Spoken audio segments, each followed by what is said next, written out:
E aí, pessoal, tudo certinho? Ó, antes de eu dar seguimento à aula passada, eu queria falar duas coisinhas que são duas atualizações que aconteceram da aula passada para hoje e que eu acho que são importantes para vocês. A primeira diz respeito a uma matéria que a gente conversou no início da primeira da aula 9, né, da primeira aula de intervenção na propriedade, que foi a desapropriação com fisco. Na semana passada, no início de junho, eu não me pergunte a data exatamente que eu não sei, mas no iniciozinho de junho, foi editada a emenda constitucional número 81. E essa emenda constitucional 81 alterou o artigo 243 da Constituição Federal.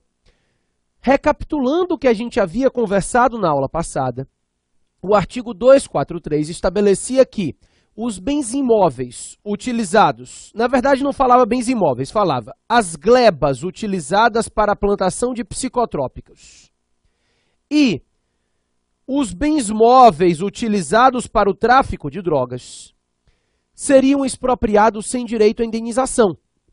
E isso a gente chamou de desapropriação com fisco ou de expropriação. E eu lhe disse mais, eu lhe disse que no caso das glebas, essas glebas expropriadas seriam utilizadas para assentamento de colonos, que iam fazer plantação de gêneros alimentícios e medicamentosos. E os bens móveis seriam utilizados ou para o combate ao tráfico, ou para a recuperação de viciados. Foi exatamente isso que nós conversamos na aula passada, porque era exatamente assim que dispunha o texto constitucional. Aí, a emenda constitucional 81 foi editada e alterou alguns pontos disso aqui. O que começou-se a dizer por meio da emenda 81? Como é que ficou a redação do artigo 243? Hoje, serão expropriadas não somente as glebas, e sim os bens imóveis, urbanos ou rurais. Qual é a diferença? A diferença, pessoal, é que gleba significa porção de terreno. Então, quando se falava em gleba, havia uma interpretação controvertida se somente um pedaço do terreno seria expropriado, ou se ainda que parte do terreno fosse utilizado para a plantação de psicotrópicas, se perderia tudo. Inclusive, eu disse a vocês que o Supremo Tribunal Federal tinha feito uma interpretação ampliativa, determinando que se perdesse toda a propriedade, ainda que somente uma gleba, um pedaço de terreno, fosse utilizado para a plantação de psicotrópico. Agora acabou a discussão. Eu não preciso nem do julgado do STF mais, porque a Constituição Federal já fala propriedades, não fala mais glebas. Então, o texto constitucional, ele estabelece que as propriedades imóveis, urbanas ou rurais, utilizadas para a plantação de psicotrópicos. E acrescentou uma coisinha.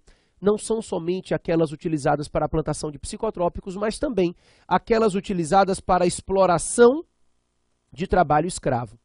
Então, agora, as propriedades imóveis, urbanas ou rurais, utilizadas para a plantação de psicotrópicos ou para exploração de trabalho escravo, ambas serão expropriadas sem direito à indenização.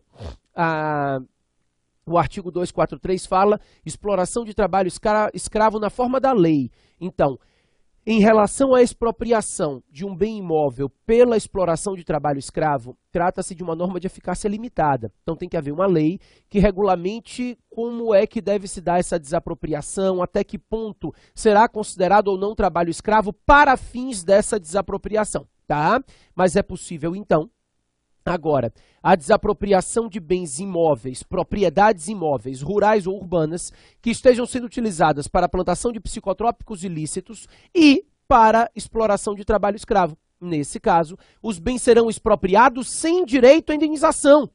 E mudou-se a destinação também. No caso dos bens rurais, eles serão utilizados para a reforma agrária. Nos casos dos bens urbanos, eles serão utilizados em programas de habitação popular. Então, reforma agrária e programas de habitação popular serão as destinações a serem dadas a esses bens expropriados. Então, foram essas as alterações do artigo 243. Além disso, determinou que no caso de bens móveis utilizados para o tráfico de drogas, deve-se instituir um fundo especial para o combate ao tráfico, para a recuperação de viciados, para que esses bens móveis e valores sejam destinados a esse fundo especial, tá? É assim que está o 243 hoje. Então a ideia é, as propriedades imóveis utilizadas para a plantação de psicotrópicos ou para a exploração de trabalho escravo na forma da lei, serão expropriadas sem direito à indenização e serão utilizadas para fins de reforma agrária ou em programas de habitação popular. Os bens e valores móveis utilizados para tráfico de drogas e entorpecentes serão destinados a fundo especial que vise o combate ao tráfico e a recuperação dos viciados. Bacana? Alteração da 243. O outro detalhe que eu queria falar com vocês hoje é uma atualização, mas não tem nada a ver com o que a gente conversou na aula passada. É só porque essa é a nossa última aula. Se eu não fizer essa atualização agora, eu não vou poder fazer mais. Foi que agora, no dia 9 de junho, anteontem, para mim, que estou gravando hoje, dia 11, foi editada a Lei 12.990, de 2014. Ela foi publicada e já entrou em vigor na data da sua publicação. E a partir de 9 de junho de 2014, todos os concursos públicos no âmbito federal reservarão 20% das vagas para negros e pardos, né? Então agora, negros e pardos assim declarados, eles têm que se declarar negros e pardos no momento do concurso, mas obviamente se isso for declarado falso posteriormente, o sujeito é desclassificado do concurso sem prejuízo das sanções penais. E o fato é, negros e pardos agora terão reservados para eles, não é até, são 20% das vagas dos concursos no âmbito federal. A Lei 12.990, ela trata somente para editais no âmbito da União. União, autarquia, empresa pública, fundação pública e sociedade de economia mista federal. Esses concursos no âmbito federal deverão reservar 20% das vagas para negros e pardos declarados pelo candidato propriamente dito. Ok? Deixa eu te falar uma coisa. Os negros e pardos, eles participam na ampla concorrência e nas vagas especiais. E aí, tem um detalhezinho na lei que gera algumas discussões, a meu ver, que pode ser considerado inconstitucional. Sabe por quê? Ele diz assim, os negros e pardos, eles ingressam no concurso e eles participam ao mesmo tempo na livre concorrência e eles participam também nas vagas reservadas. O negro ou pardo que for aprovado na livre concorrência não abate aqueles que devem ser convocados nas vagas reservadas. Isso é complicado, porque se a ideia é ingressar o negro no serviço público, se ele for aprovado na livre concorrência, atingiu a finalidade da lei, né? Não tem porquê o negro que for aprovado e convocado na livre concorrência não abater daqueles classificados na quantidade de vagas reservadas. Isso é meio complicado, mas é o entendimento da lei. Hoje, a Lei 12.990 se aplica para todos os editais no âmbito federal que forem publicados a partir de 9 de junho. Todos os editais que tinham sido publicados antes de 9 de junho de 2014 não seguem a regra da cota de negros e pardos. Bacana? Maravilha. Vamos embora? Vamos lá. Só recapitulando, a gente terminou a aula passada falando sobre a fase declaratória. Eu disse a vocês que a desapropriação se dividia em duas fases. Primeiro, a fase declaratória, na qual o ente público declara a utilidade pública e o interesse social, e depois a fase executória. Ainda dissemos mais. Eu disse que a fase declaratória ela enseja algumas consequências, né, e por isso ela tem um prazo de caducidade, a gente já falou isso, e que a declaração é feita ou por decreto expropriatório ou por lei de efeitos concretos, porque ela é de competência exclusiva dos entes federativos. Então, União, Estados, municípios e Distrito Federal têm competência para declarar a utilidade pública ou interesse social. E somente esses entes federativos podem fazer isso, né? Vimos algumas exceções, mas a princípio a competência declaratória é exclusiva dos entes federativos. Daí, pessoal, declarada a utilidade pública ou interesse social, dentro do prazo de caducidade, 5 anos se for utilidade pública, 2 anos se for interesse social, o Estado deve executar a desapropriação. Executar é promover a desapropriação. Então, executar a desapropriação ou promover a desapropriação é a mesma coisa. É pagar o dinheiro e entrar no bem. A ideia da execução da desapropriação é essa. É pagar o dinheiro e entrar no bem. Pessoal, os próprios entes federativos, União, Estados, municípios e Distrito Federal, esses entes federativos que declararam, eles mesmos podem executar, né? Então, é possível que a execução da desapropriação seja feita pelo próprio ente federativo. A União declara a utilidade pública, ela mesma vai lá, paga o dinheiro e entra no bem. Então, ela mesma promove a desapropriação. Mas é possível que a fase executória seja delegada a entes da administração indireta, a concessionárias de serviço público e a consórcios públicos. Então, é possível que as entidades da administração indireta, as concessionárias de serviço público, desde que a lei ou o contrato assim preveja, e os consórcios públicos tenham competência executória. Eles podem promover a desapropriação. Não podem declarar, mas podem promover. Eles podem pagar o dinheiro e entrar no bem. Essa é a ideia. Bacana? Então, a competência declaratória não se delega, a competência executória pode ser delegada a entidades da administração indireta, concessionárias de serviço público e consórcios públicos. Esses podem atuar de forma delegada, né, na execução da desapropriação. Maravilha. E aí, pessoal, essa execução ela pode se dar ou na via administrativa ou na via judicial. Exatamente. Se houver acordo, a execução ocorre na via administrativa, sem a necessidade de homologação por nenhum juízo, tá? Acordo, pessoal, não é o proprietário dizer, ó, pensando bem, eu quero vender o bem. Não é isso. Acordo diz respeito ao acordo em relação ao valor indenizatório. O acordo é muito simples. Já que você vai levar o bem de qualquer jeito, eu não tenho jeito a dar, você vai me tomar o bem, esse valor indenizatório, para mim, no meu entendimento, está justo. Essa é a ideia do acordo. Então, se o particular expropriado concordar com o valor indenizatório oferecido pelo Estado, a execução ocorre na via administrativa. Não precisa de chancela, de homologação judicial, de jeito nenhum. O Estado oferece o valor, o particular contratado considera que o valor é justo, a execução ocorre na via administrativa. Há a entrega do valor e a entrega do bem. Não há transferência, né? A aquisição da propriedade se dá com a desapropriação. O registro no cartório de pessoa jurídica ou no cartório de registro de imóveis é um ato meramente declaratório, porque a transferência da propriedade em si se dá com a desapropriação, né?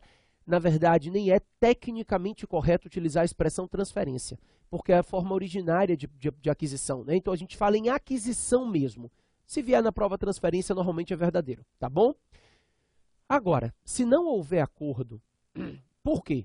Ou porque o particular não concordou com o valor, a primeira possibilidade é que o particular considere que o valor é baixo e não concorde com o valor indenizatório, ou então, pessoal, porque esse particular sequer sabia, ou porque o Estado sequer sabe quem é o particular. Então, existem duas possibilidades. Ou o particular nem é conhecido, o Estado não sabe quem é o proprietário, ou então esse proprietário não concorda com o valor. Aí, nesses casos, a execução vai se dar na via judicial por meio da propositura de uma ação de desapropriação.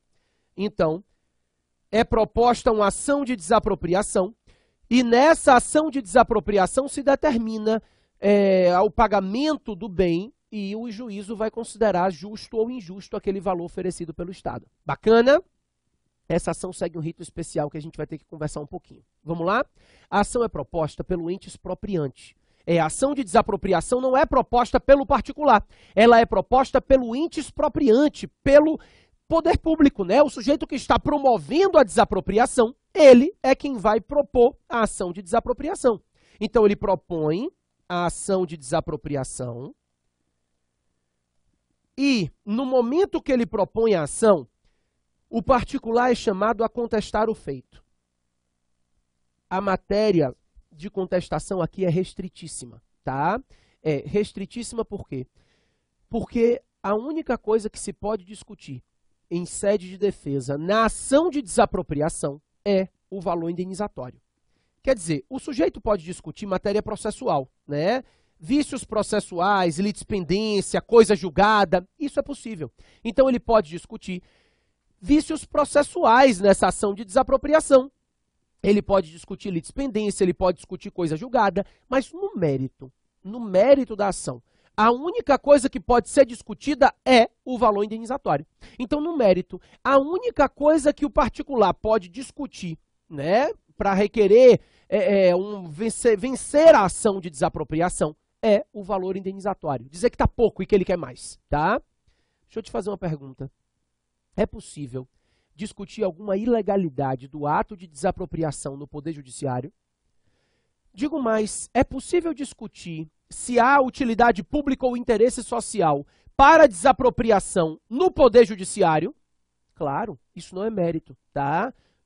A gente tem uma jurisprudência do STJ que diz o seguinte: todos os requisitos constitucionais para uma medida, eles são aspectos de legalidade e por isso podem ser discutidos judicialmente. A gente chama isso de bloco de constitucionalidade, né? O bloco de constitucionalidade, ou seja, os requisitos regulamentados na Constituição para a prática de um ato administrativo, eles não podem ser considerados mérito. Eles são considerados aspectos de legalidade desse ato. Então, é claro que o particular interessado pode discutir vícios de ilegalidade acerca do ato de desapropriação. Inclusive, pode discutir a ausência de utilidade pública, de interesse social, que é o bloco de constitucionalidade. Eu só estou lhe dizendo que isso não pode ser discutido na ação de desapropriação, tá? Então a ideia é, na ação de desapropriação ele só pode discutir no mérito o valor indenizatório. Qualquer outra ilegalidade que esteja presente no ato de desapropriação vai ser discutido por meio de ação direta. Então, se esse particular quiser anular o ato de desapropriação, alegando qualquer ilegalidade nesse ato, ele vai ter que fazer isso por meio de uma ação direta. É uma ação ordinária. Ele vai propor uma ação anulatória com única peculiaridade. Essa ação direta vai ser distribuída por dependência, porque o juízo da desapropriação ele é prevento. Então ele é prevento para discutir essa ação direta, para analisar essa ação direta. Mas é uma ação ordinária, como outra qualquer, tá? Nem me interessa, porque eu não vou ensinar vocês processo civil.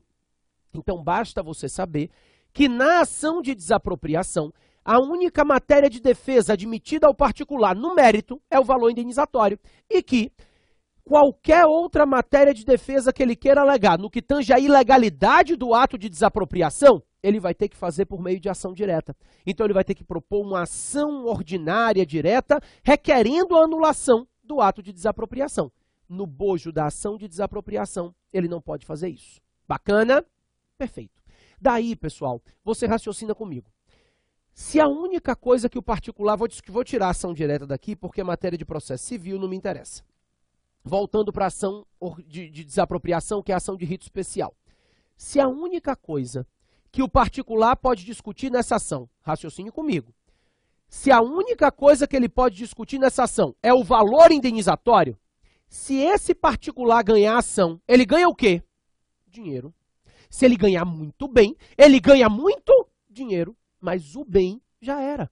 A propriedade dele já era, né? Ele está discutindo o valor indenizatório. Então, o máximo que vai acontecer é ele ganhar mais e mais dinheiro. O bem em si já era, não serve mais para nada, né? Porque esse bem necessariamente vai passar às mãos do Estado. A única coisa que ele está discutindo nessa ação é dinheiro. Por isso é que o Estado chega para o juiz e diz: juiz, a gente não está discutindo, não é dinheiro? Então me entregue logo o bem. Deixa o bem na minha mão e a gente fica aqui discutindo dinheiro, porque eu vou dar a destinação pública a esse bem. Então entregue esse bem a mim, me deixe com a posse do bem e aí a gente fica aqui discutindo dinheiro. Não estou com pressa? Pois é. É por isso, pessoal, que o Estado pode requerer e o juiz pode conceder uma liminar de emissão provisória na posse do bem. Exatamente. A emissão provisória na posse não é propriedade. A propriedade continua nas mãos do particular. Mas o Estado, ele vai se emitir provisoriamente na posse do bem. E aí ele vai poder dar toda a destinação pública que esse bem merece, né? Então, enquanto o processo vai rolando, já vai se dar a destinação pública ao bem. Essa é a ideia. Para ele requerer a emissão provisória na posse, 2 requisitos têm que ser cumpridos. Primeiro, ele tem que fazer uma declaração de urgência. Ele tem que declarar que é urgente ingressar no bem. Ele vai justificar que ele precisa ingressar no bem o mais rápido possível, que o interesse público é premente e que ele precisa ingressar no bem. Claro, pessoal, normalmente essa urgência é feita no próprio decreto expropriatório. É muito comum que no próprio decreto expropriatório ele já faça a declaração de urgência. Problema nenhum. Depois que ele declara a urgência, ele vai ter que depositar em juízo o valor incontroverso. Lembra aquele valor que ele ofereceu e que você achou pouco? Ele já deposita em juízo. Então, aquele valor que o Estado oferece, que você considerou pouco, né, ele já deposita. O valor que o Estado considera justo, ele já deposita em juízo. Então, essa é a ideia de depósito, né? Então ele deposita em juízo o valor incontroverso, aquele valor que ele, Estado, considerou justo. Deixa eu te falar uma coisa. A declaração de urgência, ela tem validade de 120 dias. Isso. Depois de declarada a urgência, em no máximo 120 dias, o sujeito vai ter que depositar o valor que ele considere justo em juízo, requerendo a emissão provisória. Senão, ele não tem mais como requerer a emissão provisória na posse, porque declaração de urgência não se renova. Ou ela é urgente ou não é, né? Então, em 120 dias, decai a declaração de urgência e aí não pode renovar. Por isso, depois que ele declara a urgência, em no máximo 120 dias, ele deve depositar em juízo o valor incontroverso e, depositando em juízo esse valor incontroverso, ele vai requerer a emissão provisória na posse. Só tem uma questão interessante. O proprietário perdeu a posse do bem. Então é justo que ele ganhe alguma coisa por isso. Logo, no momento em que o Estado se emite provisoriamente na posse, depositando em juízo o valor incontroverso, o particular tem direito a levantar 80% do valor depositado. Os outros 20%, ele deixa aqui como garantia do juízo, tá? Mas ele já pode levantar, o proprietário que está perdendo a posse do bem, ele já pode levantar automaticamente 80% do valor depositado e, mesmo assim, continuar discutindo o valor indenizatório. Ele não deve levantar 100%, porque se ele levantar 100% do valor depositado, existe uma presunção de que ele concordou. Aí o juiz homologa por sentença o acordo, o processo acaba ali. Se ele quiser continuar discutindo o valor indenizatório para ganhar mais, ele só deve levantar 80%. 80% é o limite máximo que ele deve levantar para continuar discutindo o valor indenizatório, tá? Ao final do processo, com a sentença final transitada em julgado, ocorre a transferência da propriedade. Até então, o sujeito tinha recebido a posse do bem. Então, a transferência da propriedade, efetivamente falando, se dá com a sentença final, transitada em julgado. Então, o trânsito em julgado da decisão final enseja a transferência da propriedade ao sujeito. Até então, ele só tinha a posse transferida a ele. Pessoal, o sujeito que eu digo é o ente público, né? Que, como eu te falei, não chega a ser uma transferência, é uma aquisição. O registro posterior é meramente declaratório. O ato de aquisição da propriedade se dá com a sentença final transitada em julgado do processo expropriatório, ok? É como dar usucapião, né, que você aprende lá no direito civil. Passado o prazo lá de usucapião regulamentado no Código Civil, o sujeito já é proprietário. O ato de registro posterior é meramente declaratório, porque a aquisição originária se dá com a usucapião. A mesma coisa é aqui. A aquisição originária se dá com a desapropriação efetivada. E o registro posterior é meramente declaratório, né, para produzir efeitos erga omnes. Ok, o fato é, pessoal, a gente chegou no ponto mais complicadinho que eu preciso que vocês tenham cuidado. É por isso que eu vou colocar valores. Eu vou colocar valores só para você conseguir raciocinar comigo, tá bom? Seguinte, suponha, tudo hipotético, que o Estado considerou que o seu bem valesse 100 mil reais. Daí, ele depositou em juízo, quando requereu a emissão provisória na posse, 100 mil reais. Automaticamente você levanta 80 mil. Então, automaticamente você levanta 80 mil reais. Os outros 20 mil reais ficam aqui como garantia do juízo. No final do processo, o juízo considerou, com sentença final transitada em julgado, que o justo seria pagar pelo bem 200 mil. Ou seja, 100 mil a mais do que o valor que tinha sido depositado e considerado pelo Estado, né? Maravilha. Dentro desse contexto, você consegue entender que, quando a sentença determina que pague 200 mil, 80 mil ele já tinha levantado. Isso, quando perdeu a posse do bem. Os outros 20 mil, ele levanta automaticamente com a sentença. A sentença manda pagar 200, ele já tinha 80, os outros 20 mil que já estavam em juízo, ele levanta. Agora, e esses 100 mil a mais? Esses 100 mil a mais que foi determinado pelo juízo em sentença, é indenização prévia, ajuste em dinheiro? Não. Esses 100 mil a mais é decisão judicial. E decisão judicial contra a Fazenda Pública só pode ser paga por meio de uma ordem cronológica de pagamento de precatório. Exatamente. Os 100 mil a mais decorrem de decisão judicial e, por isso, só podem ser pagos por meio de uma ordem cronológica de pagamento de precatório. De antemão, você já consegue entender uma coisa. Prévia, essa indenização já não vai ser. Para que ela seja pelo menos justa, né? Então, para que essa indenização seja pelo menos justa, sobre esses valores vão ter que incidir correção monetária, juros compensatórios, juros moratórios e honorários advocatícios. Então, para garantir que o valor indenizatório a ser pago, já que ele não vai ser pago previamente à perda da posse, a verdade é essa, para que garanta-se pelo menos a justiça, né, desse valor indenizatório, existem alguns valores acessórios a esse pagamento. A correção monetária, os juros compensatórios, os moratórios e os honorários. E olha, todos esses valores podem ingressar no mesmo processo. Os fundamentos são diferentes, então um não interfere no outro, tá? Eles têm fundamentos diferentes, então no mesmo processo sobre o valor indenizatório vai incidir correção, juros compensatórios, moratórios e honorários. Vamos rapidinho? Um por um, tá? A correção monetária é a parte fácil, eu vou começar por ela. Ela é a atualização da moeda, né? Então, a correção monetária ela não enseja nenhuma espécie de aumento de valor. Ela é somente a atualização da moeda para garantir o valor real da verba indenizatória. Porque não adianta eu garantir o valor nominal, esse valor nominal ele é corroído pela inflação. Então, para se garantir o valor real, quando for pago, vai ter que ser pago com correção monetária. Pessoal, claro que você consegue entender que quando a sentença é proferida, 80 mil você já tinha na mão, os outros 20 mil você levanta automaticamente, o que vai demorar a ser pago e que precisa ser corrigido, né, para evitar uma depreciação, é o valor a mais. Então, esses 100 mil a mais vai ter que ser pago com correção monetária, vão ter que ser pagos com correção monetária a partir da sentença judicial transitada em julgado. O artigo 100 da Constituição Federal garante que a correção monetária será paga a partir do trânsito em julgado da decisão final. Deixa eu te falar uma coisa. O artigo 100, ele trata das ações contra a Fazenda Pública após o trânsito em julgado.